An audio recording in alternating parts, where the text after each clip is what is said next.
And that is a tricky one too. I personally have 2 MTAs where I signed off that whenever I publish and this reagent, this cell line is used, this person giving me the reagent and the cell line is an author.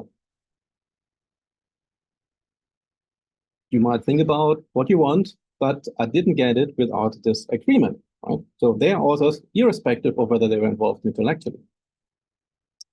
So what I'm trying to do here is that the obvious answer we all have in mind, it's a gray area, right? It's a black and white is what you have in mind, but it's a gradient. And you might have a situation where you have somebody on the publication which actually shouldn't be there. So people that are listed as an author without significant contributions. And in some countries, it is common that the department head is an author. Unquestionable. So should your department head be on the paper? Should Bayram Hoxha be on the paper? Some people try to find authorities. They ask them a question, and once they get an answer, they put these people on the paper because they're authorities. It helps, right? Does it? I don't know. There are these things, agreements between colleagues saying, like, you put me on the paper, I put you on the paper. It helps us both, like a buddy agreement. And there's cases described where, especially in the context of industry publications, they add academic partners to somehow conceal the fact that it is all industry. And you can have the opposite. You can have situations where an author is missing, so-called ghost authors. So people that did make significant contributions, and they should be listed, but they're not. These are commonly people which did preliminary experiments, set up the protocol, or sometimes people that leave, right? Out of sight, out of mind. And one gray area again is commercial service for writing. If the people are not native speakers and they have people writing for them, these writers can have a significant impact on the interpretation of the data. Should they be authors? Right? It all returns to the question, what is a substantial contribution? And I want to highlight that it's a gray area. But of course, we don't have to reinvent the wheel, right? There are some people which did already discuss that in length. So let's look at a suggestion which is widely used in the biomedical field from the International Committee for Medical Journal Editors. And they say, and that is used by over 5,000 journals, they say that you need these 4 criteria. Substantial contribution to the conception or design of the work, or the acquisition, analysis, interpretation. That is what we understood as significant contribution to the work, intellectually, experimentally. Drafting the work or reviewing it critically. So you should look at the manuscript and make comments. Final approval of the version to be published. So yes, you agree that this piece of work is published. And finally, the agreement to be accountable for all aspects of the work. Which means that if somebody in the paper does something you have no idea, no understanding whatsoever, you're still responsible for the accuracy. Whatever you think about it, I find it critical. But the main point I have, and the main issue I have here, is the end. Because based on these guidelines, an author is only an author if he can or she fulfill all 4 criteria. So a person which did not read the final manuscript would not be an author. If you have a person in the lab which doesn't speak sufficient English to comment on the manuscript, they should not be an author. So my point is that even the guidelines, which are widely used and very common, have their own issues. So how do you deal with it? One last point. So besides that, one thing which is also relevant in some areas is the order of the authorship. So in the biomedical field, of course, there are 2 places at the sun. In the front, that is usually the person which did the most work, and the last author, which is usually the person that supervised the study. But not in all areas of science that is the case. In mathematics and particle physics, that is usually just alphabetic, irrespective of the contribution. And in chemistry, it's very common that the PI is listed first. So I would like to keep that, just to point out two things. First, that the idea that simple, you do this and this and this, and then you're an author, is simple for you, but not for everyone else. So our gut feeling of what constitutes the required contribution is not shared with the other people involved. It's in the end more complicated than we anticipated. And the other thing you should keep in mind is that we tend to overestimate our own contribution and underestimate the contribution of others. You do remember the weekends you spend in the lab. You might not remember the weekends somebody else spent in the lab. So what do I recommend? First of all, be aware of it. Another thing which I think helps are so-called case studies. So these are examples of problems that arouse somewhere. And in this case, without going into detail, the point is that there's a disagreement between the first author and the PI who should be an author. So the first author thinks they should be acknowledged. The PI thinks these people should be authors. With these case studies, you can think about what is the plus and minus, what is the pro and con, how do we argue? Another source I would highly recommend is this dilemma game app from the Erasmus University in Rotterdam, where they have very different ethical dilemmas given as a kind of a case study, giving you 4 different answers. They don't have a right or wrong. That's the thing about a dilemma, right? But you can see how other people selected these 4. And sometimes there's additional information. So here's a conflict. It's between 2 people that collaborated and who should be now an author. And the other thing I wanted to add is, how do you judge these aspects? So my recommendation is, of course, to keep track of what you did and what somebody else did.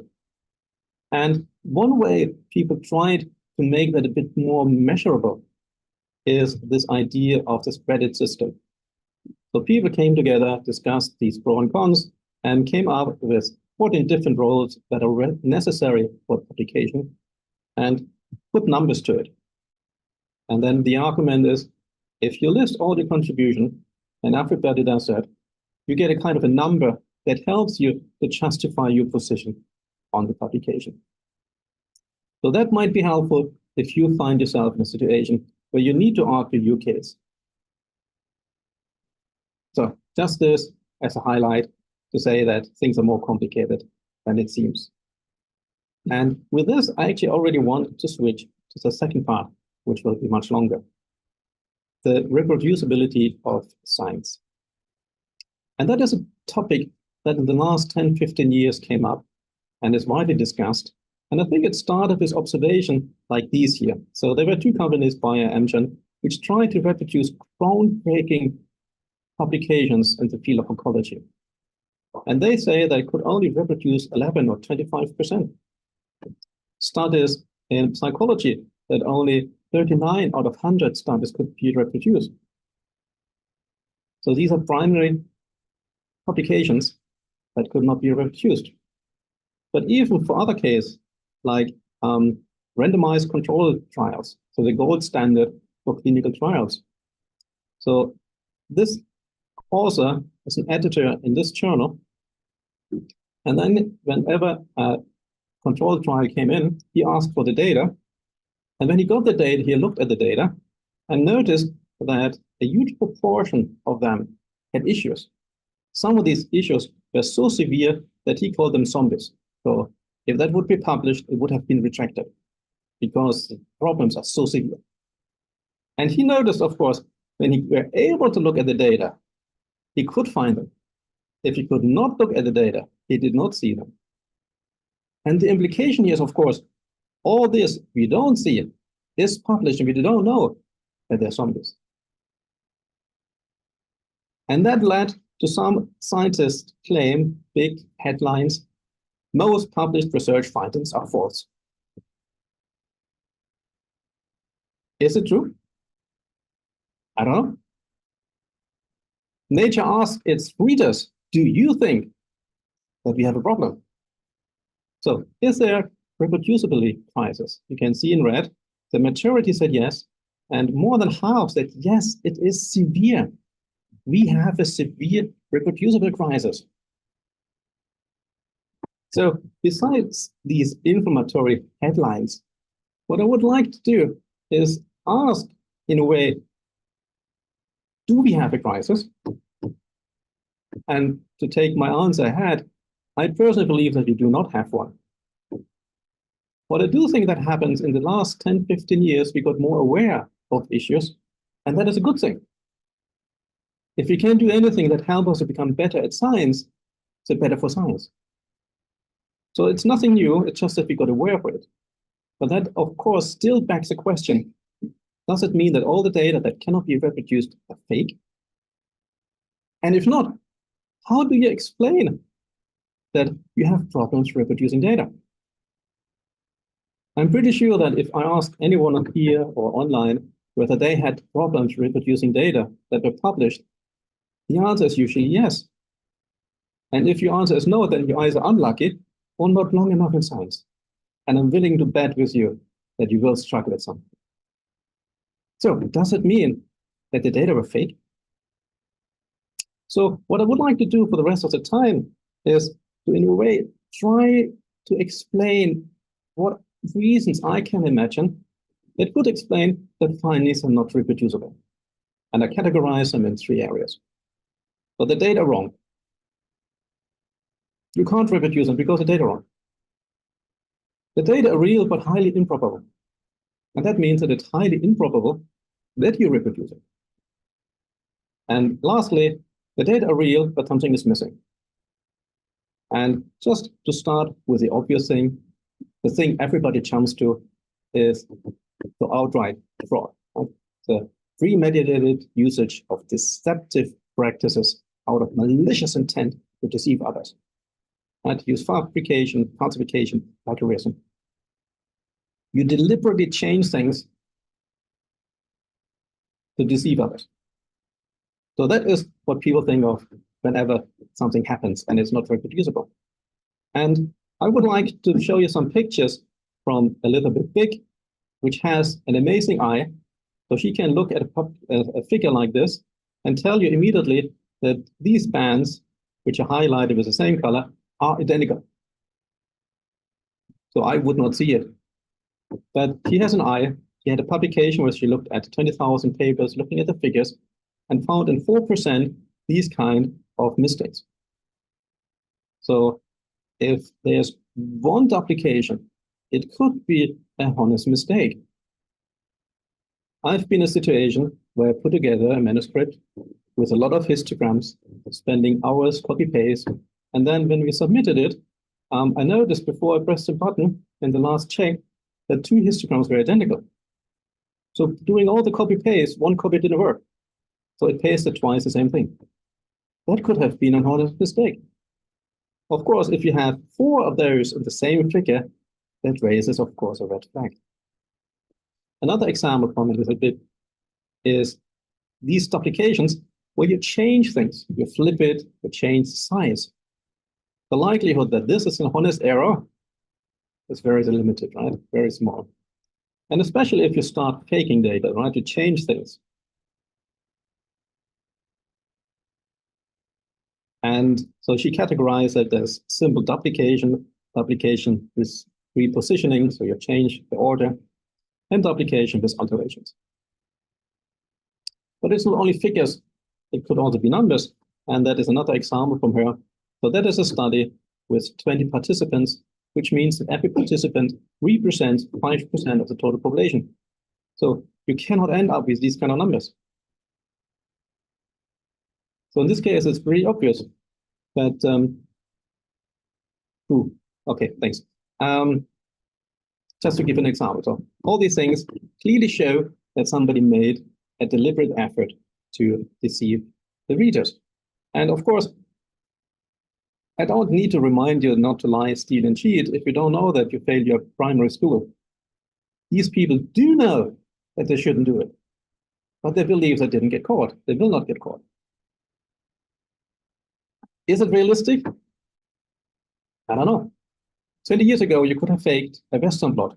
Nowadays, we have these fraud screening programs.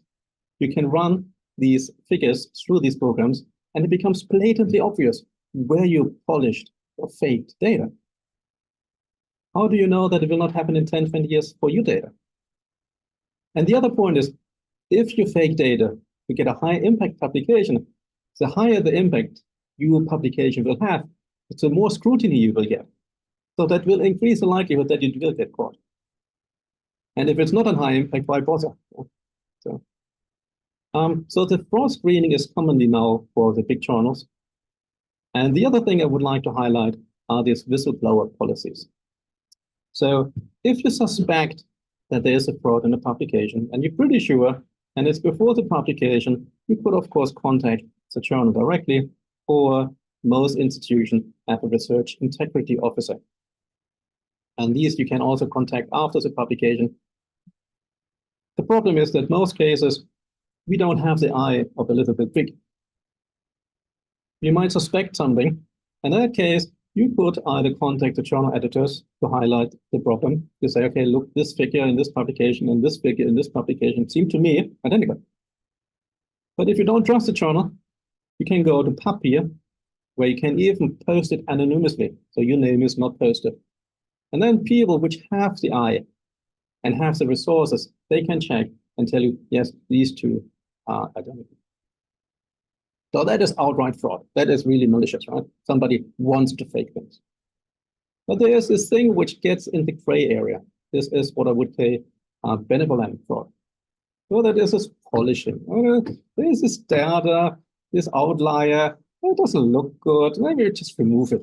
Right? Or it's almost significant, right? I mean, maybe if I use a different statistical method, maybe then it's statistically significant, right? So p-hacking. You try so many different statistics until you have it significant, because this is sacred, right? 0.05 is sacred. So that, of course, exaggerates positive results. The other thing is that people tend to omit experimental replicas. So you did an experiment 5 times. Twice, you see what you expect. Yeah, the other 3, something went wrong, right? You just ignore it. Failing to report unpleasant data. So most of the clinical studies made by companies are never reported. And first, and last but not least, this idea of the non-disclosure. So that people don't highlight industry funding. I mean, a very good example is originally anti-vax study, which said that there's a link between vaccination and autism. The person got funded by a company. He owned the company to work for an alternative way. So he had the incentive, he did not disclose it, he faked the data. So what could be done here? I think these open data initiatives, which become bigger and bigger, are the idea to make the data accessible so that other people are able to scrutinize them.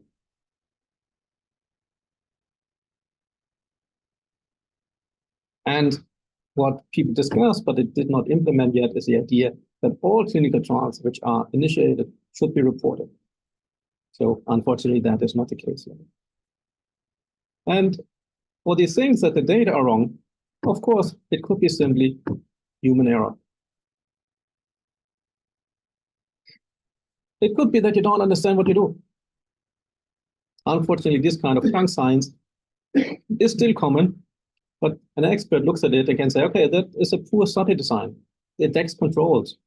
The numbers are not sufficient to make these conclusions. There are seriously methodological deficiencies which just do not work to answer the question we try to answer. Things like human bias. You expect an outcome, and then you see that in the bias. Are they really sick? Are they more sick? Are less sick? We all humans. So the problem of not being blinded, conflict of interest, we mentioned that. And sometimes people don't do a replication with the intent to replicate it, but with the intent to show, oh no, that cannot be true. So we do it, it doesn't work, see, it was fake. So you replicate in the end to prove somebody wrong. And last but not least, it could be a human error in the experimental design. Simple things like you do a calculation for your dilution of the antibody or another reagent, and you make a mistake. So the publication and the material methods, you give the concentration you intended. But because of your error, you use a different one. Nobody knows. Problems in analysis, like the compensation, the statistical errors.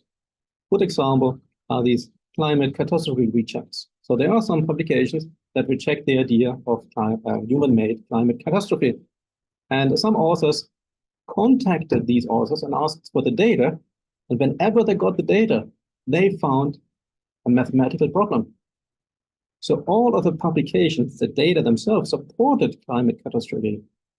It was just due to human error that it reported otherwise. And the one example I would like to give is the idea of this brain activity in a dead fish. So that got the Nobel Prize, the IG Nobel Prize 2012, which is pretty cool. So they took a dead salmon, put in an MRI machine, and then they run the same statistical tests people in the field use to identify brain activity. And as you can see, there's post-mortem brain activity in the salmon. It's not that you really believe that. What the authors try to highlight is that the statistical tests people in the field commonly use is so lenient that it gives you false positive results.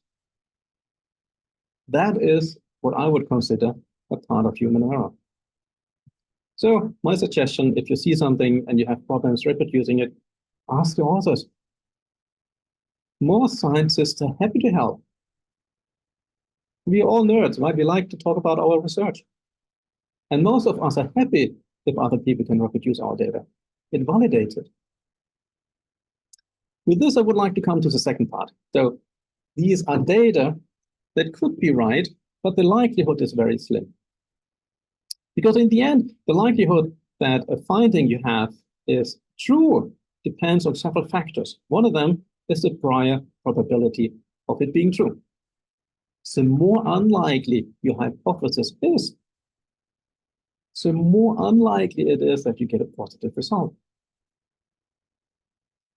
Your result is also influenced by statistical power and, of course, by the level of statistical significance. We all believe in the 0.05, even though it doesn't have any inherent meaning.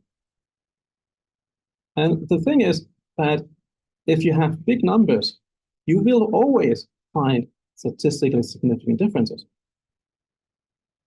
If you have millions of participants and you randomly divide them, you will have statistically significant differences. That is the law of big numbers. The effect size might be very low. And just because it's statistically significant doesn't mean that there's any biological significance. And I think the best way to illustrate this prior probability is this figure. So let's assume you're an expert in the field, you know your field, you know the experimental design, and you ask it a question and you're not sure. It could be this, it could be that. Huh? It's a 50-50 chance. It's a toss-up. So you do the experiment, you get a significant result that increases the probability that you're right. So now if you redo the experiment, you're here. That is what most experiments are. You're starting with a hypothesis, and if you're an expert and you thoroughly read the literature, your hypothesis is based on good reason. So it's likely that the experiment comes out as you expect. That is the idea of hypothesis-driven research. And if you do the then once, you get a good result, you can be very confident that it's probably correct. The point here is, if you start out with a long shot, you really want to disprove the dogma in the field, disprove everyone else in the field. The chances that you are right are slim. Of course, you could be right, but it's unlikely. So even if you get a positive result, it is still unlikely. Or to depict it in a different manner, that is this figure from Wikipedia. So if you just look at the results you can have with things which are untrue, and the results you can have with things that are true, you can see that there's these false positives. So you could have a result that, based on your statistic, is statistically significant.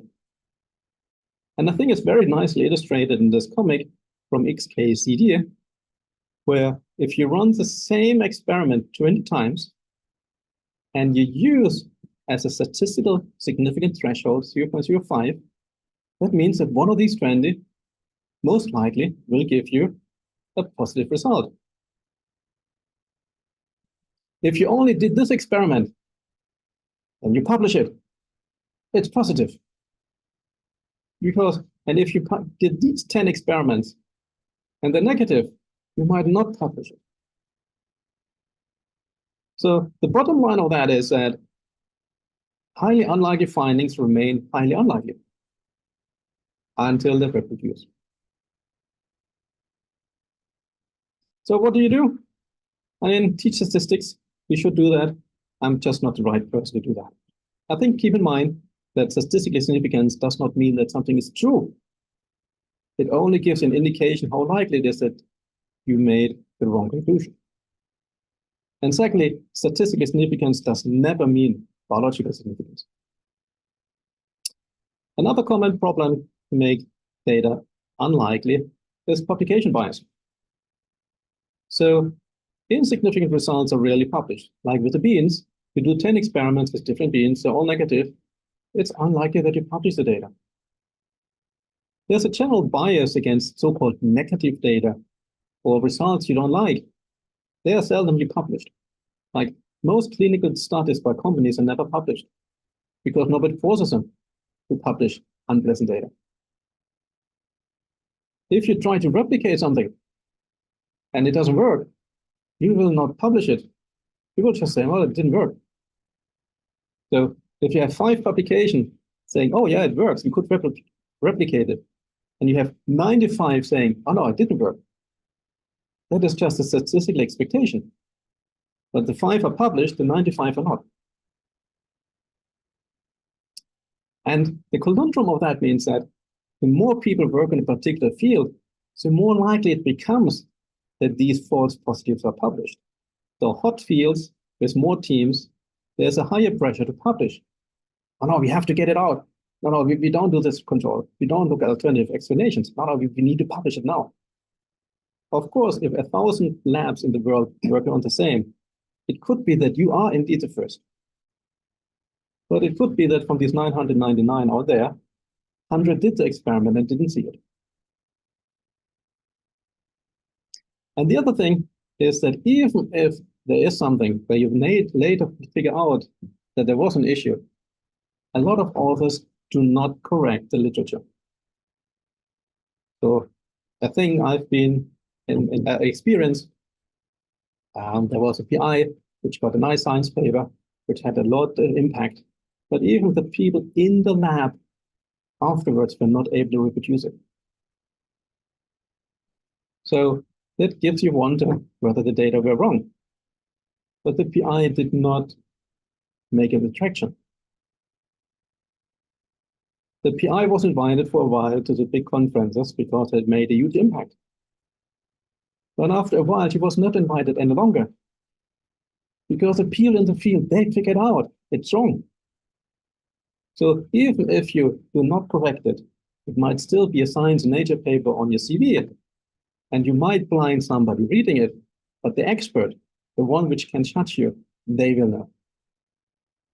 So correct the literature, make a retraction, be honest, own your mistakes. We all make mistakes. And report your negative data, right? There's no negative data. All data are data. Nature never lies. Correct the wrong data, make a retraction, make a correction. And these ideas of these replication efforts. So that is something which came up in recent years where you can contact the author, say, look, I can't really believe that you got that. I want to replicate it. Let me know what kind of study you would accept. So then they discuss, okay, these minimize, these conditions, these. And if you then get a result which is different, I say, okay, that was a honest replication. These things were announced. The replication is then published for both sides, and they say in the commentary what they think happened. So these replication efforts, I think, a good idea to move forward. And last but not least, the obvious thing, reagent and software. So if you use an antibody which is not specific as you expect, you might get false positive results. So many vendors do only show data from cell lines that overexpress the gene of interest. But it could be that it binds something else and you didn't know. Software, and I would like to give you this example. So these two data sets, without going into details, the only thing that matters, you can see that the pattern is different, right? It's the same data set analyzed with the same software, but in two different versions of the same software. So if you get the data, run it on your software, and you see this instead of the publication, you might claim, oh, they faked things. Right? But it could be that it's just a software update. So people tried to have these initiatives that you can give an exact number for every vendor, for every antibody, for every lot, so that people know exactly what kind of reagent you use. And of course, not only talk about which software to use, but also which version and what relevant analysis settings. And that brings me to the third category, the incomplete data. And I personally believe that is a category with the most hits. So there are details in the protocol that unexpectedly are critical. But you didn't include the information because you didn't know that it's critical. Right? I did personally experience the difference between injecting the reagent IV, IP. I always injected IV because it's easy on me. And then a colleague did an experiment. He injected IP. He got a different result. That's when we figured out it makes a difference. Fixing with 4 degrees or 37 degrees your cells, usually it makes no difference. Sometimes it does. Do you know when it does? Of course not. And you can't test everything. And we all work with highly specific protocols, with a lot of details, with a lot of variables. And every single of these variables can make a difference in a particular setting. So I think the recommendation is just to provide as much details on your protocol as feasible. Nowadays, we have supplements. It's basically unlimited space. You could have a method paper just on that. And again, try to identify the reagent you use as much as possible. And last but not least, the third variable. And I think that is the biggest thing in science. But there was something in the environment which was a critical parameter, which you didn't know is critical. So I experienced that myself. We had a highly specific in vitro culture. And if the FCS was used up, we ordered 20 different batches, tested them in our in vitro system to figure out which of these 20 would best support our in vitro experiments. So if you somewhere out there want to replicate it, and your FCS is unfortunately just a batch which does not support it, do you then say they faked it? I've seen labs moving from one lab to another, taking their own mice with them, but the animal facility was different. And then that's a chemical, ESS, which can induce colitis in mice. It's a common experimental setup to investigate colitis. And just being in a different vivarium, these mice did not get sick anymore. What is it? Then you start looking, right? The food, the bedding. So there's a third variable, genetic drift. If these mice are in your vivarium for 20 years, that's hundreds of generations. So the likelihood that there is a genetic mutation is very high. That genetic mutation might not bother in most experiments, but in your case, it might. So then the genetic background makes a difference. And then, of course, the thing that you're wrong for the right reasons. A good example for me are the initial studies on IL-12, where people, so IL-12 is a cytokine composed of two components, P35 and P40. So people use the P35 knockout to understand what IL-12 is doing. And there are huge amounts of high impact publications saying, oh, IL-12 is involved here and here and here and here. And then a few years later, somebody published, oh, we discovered IL-23, which is a heterodimer of P19 and P35, which means they didn't study IL-12 knockouts. They studied IL-12, IL-23 double knockouts. The data, they're all right. The conclusions are completely wrong. But here, I would say, trust the scientific progress. These things will be figured out. There's no doubt in my mind that we know nowadays far more than 10, 20, 50 years ago. So science progresses. And these things will be clarified by the scientific endeavor. So that was the things I wanted to discuss, just to highlight that in my point, of course, there are these cases where people fake data. And yes, that might contribute that it's not reproducible. But if you think back about the publication from Elizabeth Big, in her case, she saw 4% of the publication. So even if you think that is a problem, I think it's a minor problem. What is more likely is that there are some issues in regard to what we report. There's some detail missing. There's a bias in the way we handle things. And yes, here I think having this discussion about this reproducible crisis does help to make it better. Let's think about how we can avoid this bias. Let's think about how we can avoid these errors. Let's think how we can increase the likelihood that somebody can reproduce our data, including the versions, including the details, adding all the details to the supplement. And last but not least, the third variable, which I think is the highest proportion of the reasons why we can't reproduce data. Ask the authors, ask them for help, and hope and believe that science will figure it out eventually. And with that, I thank you for your attention. And for the questions, you can do it here or then online. Let's see whether I can switch to the question part. Thanks so much.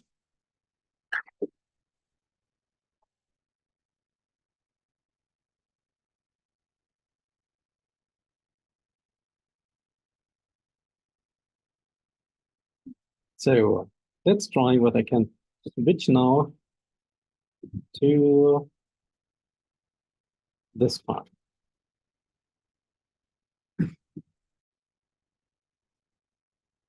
No question. That's a good sign.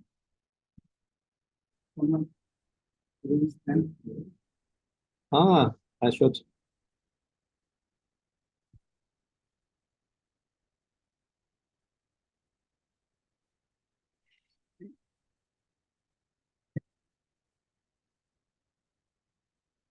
Gerhard, can you hear me?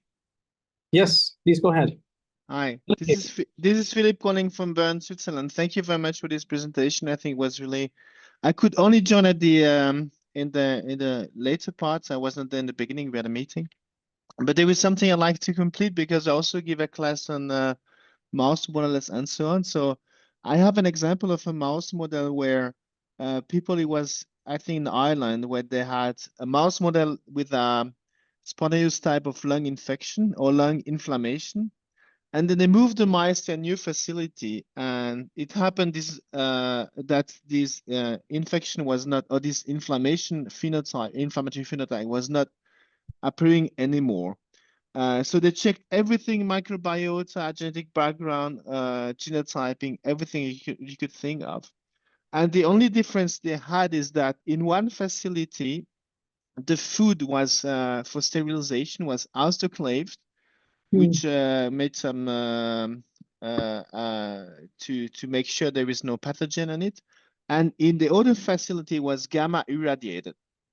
And so depending on how the food is processed for sterilization, you have more or less the dust. Okay, and this was the reason. So as you said, it was an environmental factor that Yes. affected the phenotype. So those are very little things, but you have to be aware of.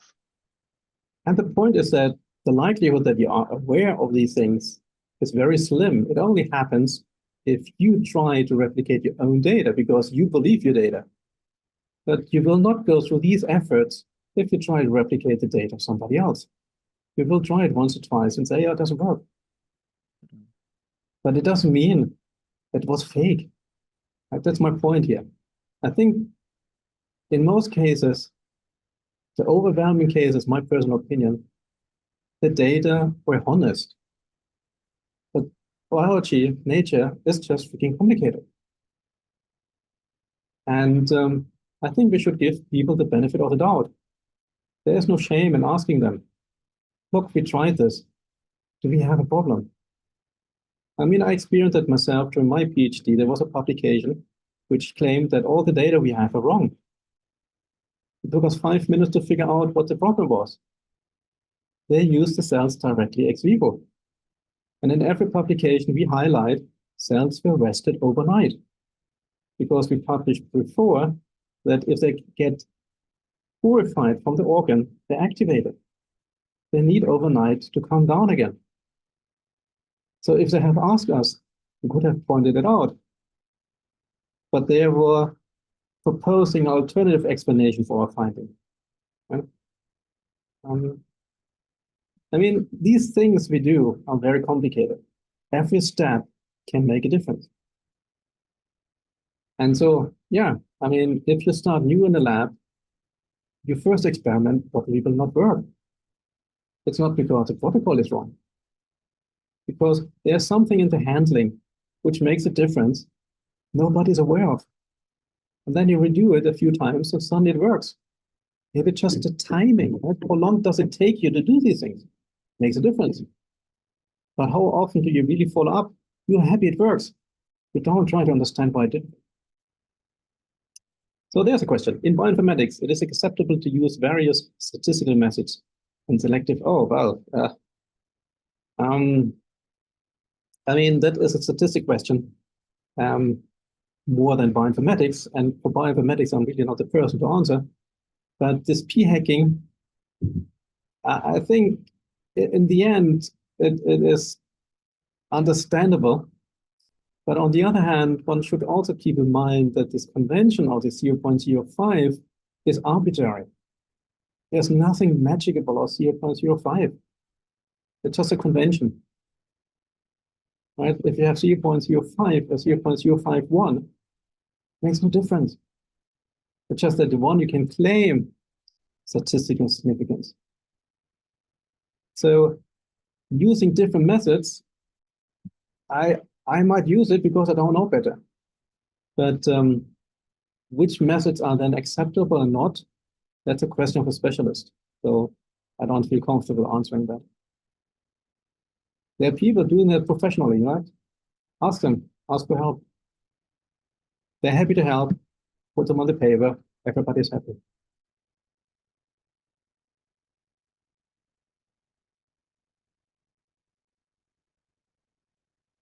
If the results vary with each version of the tools or software being used, does it still indicate that we can rely on the data or our analysis? I think it comes back to the question of the likelihood that the data are true. In the end, statistical analysis, and that's my personal opinion, so it doesn't mean it's true, it's just personal opinion. I think the statistical data gives you an indication.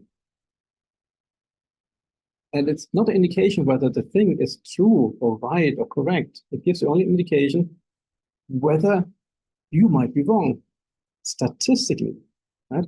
How likely it is that you by a pure chance got this result.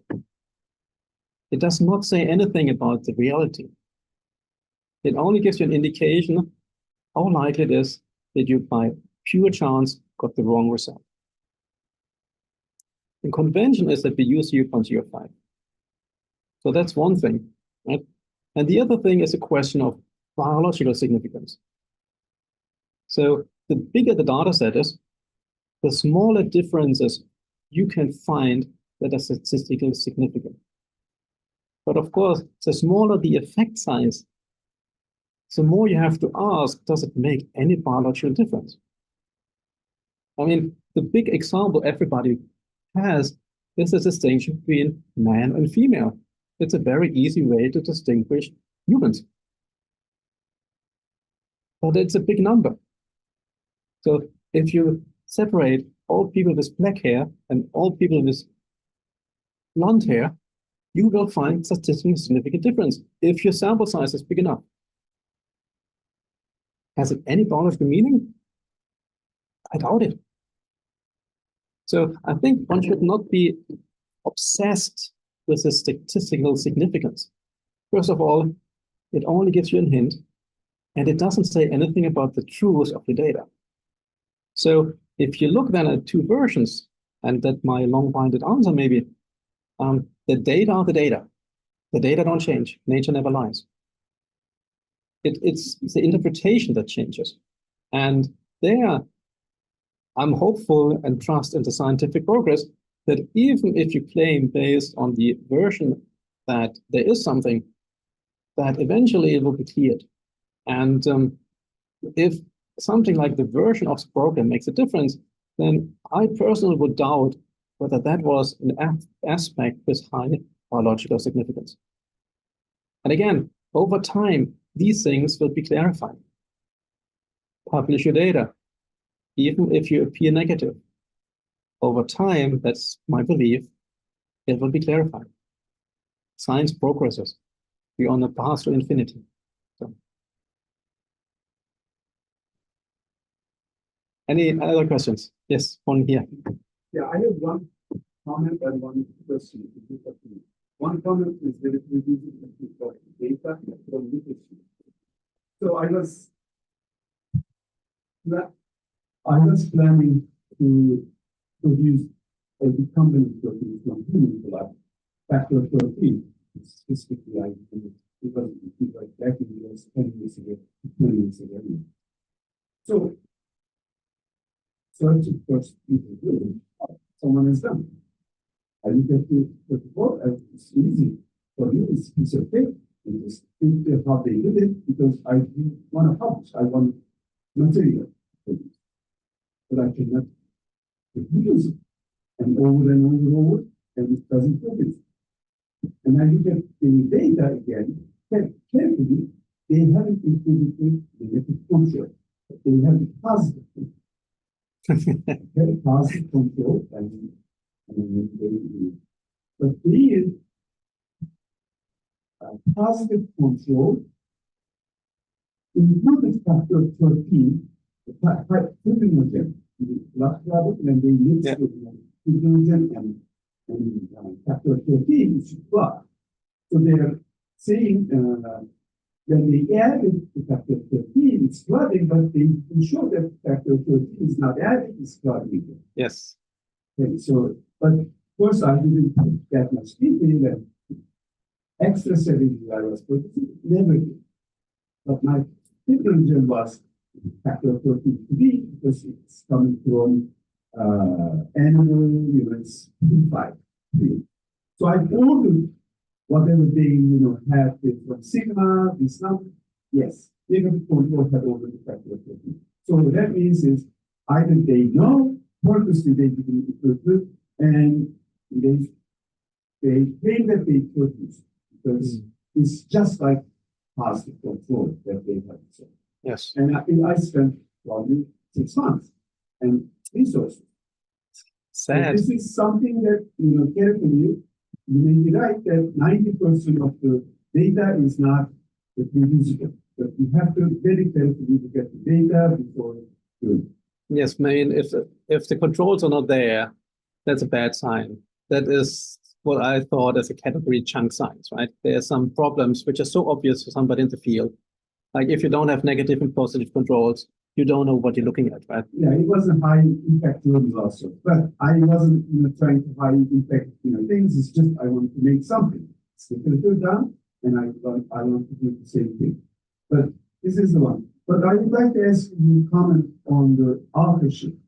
I mean, this is again spoken and questions in things, but like as you said, someone or from your lab or someone else or some PhD student with develop a plasmid or reagent or something in a host string and then lab.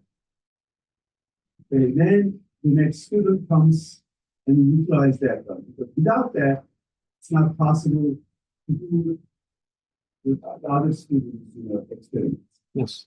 So, in your opinion, okay, everyone may respond differently. I know that, and or you borrow a plasma from someone else's PI. It could be anything that just a part of it. It might not necessarily that one is the only thing. You could have borrowed someone else also that everyone may have that, or a value of that one. It's just like so. In this case, how do you decide that? Decision making. I mean, I can't say what is correct because in the end, every PI decides on his own. I've been in a lab where it was clear only people are authors which provide data that are shown in the paper. So that would be example that this person is not an author because it's not there. The way I look at it, this person contributed. And yes, I would put them on the paper. In the case you ask somebody, ask them to look, you did this, you sent me this. Do you think I should list you? Or would it be fine to acknowledge you? People tell you. Yeah, but 99% will say, yeah. No. I had the case that people said, that doesn't justify being author. Put me acknowledgements, it's fine.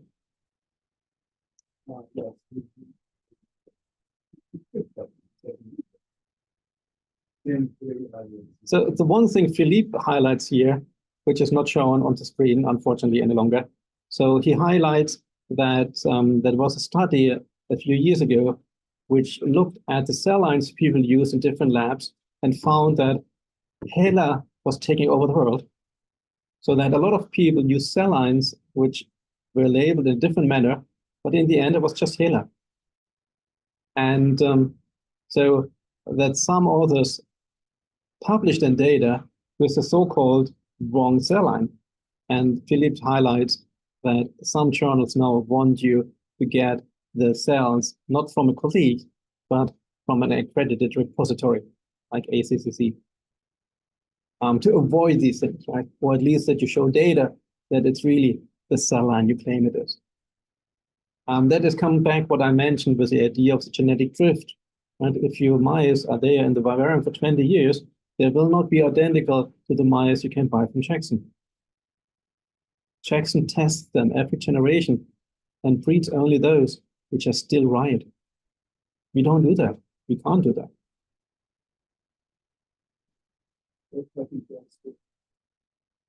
So with that, thanks so much for your attention and have a nice day.